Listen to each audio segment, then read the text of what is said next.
नरेंद्र मोदी का आगमन। Red carpet दिखाई पड़ रहा है प्रधानमंत्री के लिए और गार्ड ऑफ ऑनर दिया गया। ये दिखाता है कि प्रधानमंत्री नरेंद्र मोदी और भारत के प्रधानमंत्री नरेंद्र मोदी और भारतीयों के लिए एक सम्मान सीधे तौर पर लाल कालीन नजर आ रहा है और ये हमारे भारत के प्रधानमंत्री के प्रति सम्मान को प्रदर्शित करता है। गार्ड ऑफ ऑनर दिया जा रहा है और तमाम मेहमानों की मौजूदगी और जिस बात का जिक्र आपने किया 19वें पूर्वी एशिया शिखर सम्मेलन और इसके अलावा भारत और आसियान शिखर सम्मेलन में प्रधानमंत्री की मौजूदगी होगी और पिछले बैठकों में जो फैसले लिए गए हैं उसका रिव्यू होगा, तो भविष्य के लिए भी एक बड़ा आधार तैयार करने का मौका होगा। और साथ ही अगर हम बात करते हैं भारत लाओस संबंधों की भी, तो इन संबंधों को भी आगे बढ़ाने में जाहिर है कि ये दौरा बहुत महत्वपूर्ण रहेगा। प्रधानमंत्री नरेंद्र मोदी की कई द्विपक्षीय वार्ताएं भी शेड्यूल में हैं जिन पर सबकी नज़र रहेगी। लेकिन आसियान देश, जो 10 आसियान देश हैं, उनके साथ भारत किस तरीके से अपनी सागर नीति के तहत आगे बढ़ेगा, अपनी एक्ट ईस्ट नीति के तहत। हम जानते हैं प्रधानमंत्री नरेंद्र मोदी ने जब 2014 में सत्ता संभाली थी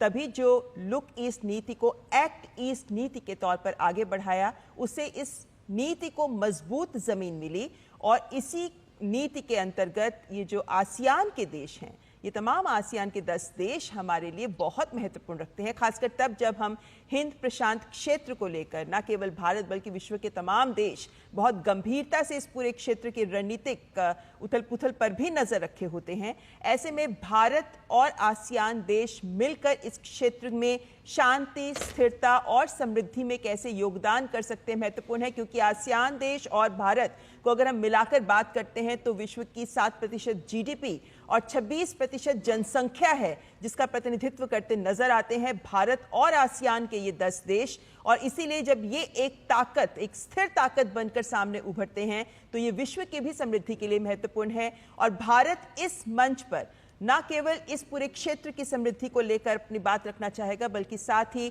ग्लोबल साउथ से जुड़े मुद्दों को भी यहाँ पर इस मंच पर रखना चाहेगा।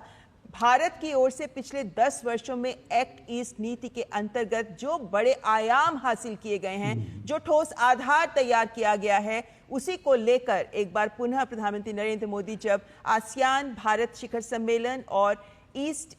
एशिया शिखर सम्मेलन में शिरकत करेंगे तो उन्हीं आयाम पर आगे बढ़ता भारत। तो एक चीज और भी है, क्योंकि जब हम भौगोलिक रूप से निकटता की बात करते हैं तो उसका एक मुजाहरा ये भी है कि प्रधानमंत्री जब दिल्ली से गए तो कितने कम वक्त में अपने पड़ोसी